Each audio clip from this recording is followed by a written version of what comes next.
আসসালামু আলাইকুম। আজকে আলোচনা করব ইনকিউবেটরে কয়েল পাখির ডিম কতদিনে ফোটে।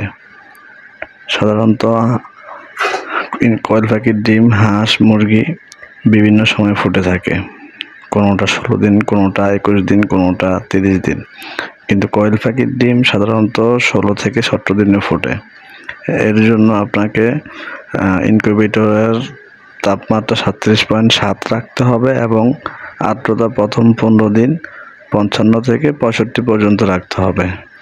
রাখার পর 15 দিন মেশিনে ডিম রাখার পর আপনার ডিমটাকে হ্যাচিংয়ে নামাতে হবে।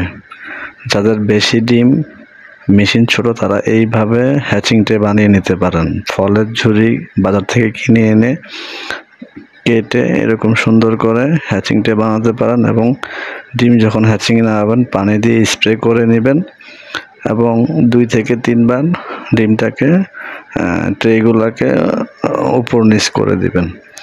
এইভাবে হ্যাচিং করলে আলহামদুলিল্লাহ ভালো হ্যাচিং পাবেন।